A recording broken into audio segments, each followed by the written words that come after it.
அன்பார்ந்த குழந்தைகளே, நான் தான் உங்கள் லலிதா பாட்டி பேசுகிறேன். நான் இப்போ ஒரு வித்தியாசமாக ஒரு சிவன் ஸ்லோகம் சொல்லித்தரப்போகிறேன். அதுக்கு முன்னால் ஒரு குட்டி கதை. இந்த கதை எங்கள் ஊர் திருச்சி திருவானைக்காவல் அகிலாண்டேஸ்வரி சமேத ஜம்புகேஸ்வரர் தல வரலாறை பற்றி தான் சொல்ல போகிறேன். முன்னொரு காலத்தில் காட்டில் வாழ்ந்து வந்த யானை ஒன்று முற்பிறப்பு செஞ்ச புண்ணியத்தால் சிவலிங்கம் ஒன்றா பார்த்தது. உடனே அங்கேயே தங்கிடுத்து.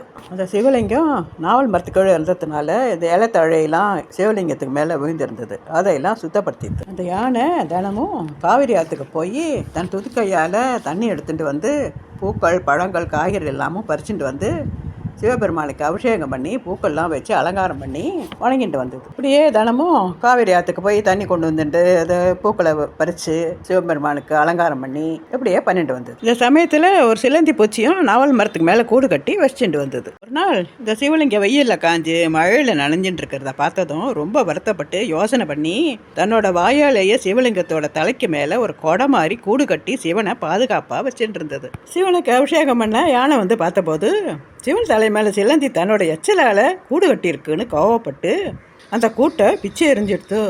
இதை பார்த்ததும் சிலந்திக்கு கோவம் வந்து யானையோட துதிக்கையில் பூந்து கடிச்சிடுத்து. யானை வழி தாங்காமல் துதிக்கையை தரையில் அடிச்சிடனே சிலந்தி செத்து போயிடுத்து. ஆத்திரத்தோடு அடித்த வேகத்திலேயே யானையும் செத்து போயிட்டுருது.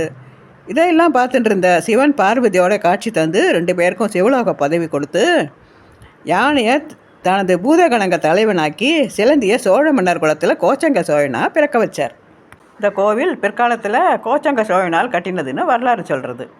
இங்கே இருக்கிற சிவன் சந்நிதி நுழைவாசல் ரொம்ப சின்ன வடிவத்தில் இருக்கிறதுனால சிவனுக்கு நேர் சுவரில் 9 துவாரங்கள் வழியாக பார்த்தா நம்ம உடம்புல இருக்கிற 9 வாசல் வழியாக சிவதரிசனம் செஞ்சால் பலன் கிடைக்கும். சரி, இப்போ ஸ்லோகத்துக்கு போகலாமா? சிவய நம யனம சிவ மசிவயன வய நமசி நமசிவய. இதுதான் பஞ்சபூத மந்திர பாடல். இந்த 5 அக்ஷரங்களையும் தினமும் சாமிக்கிட்ட சொல்லிட்டு வாங்கோ.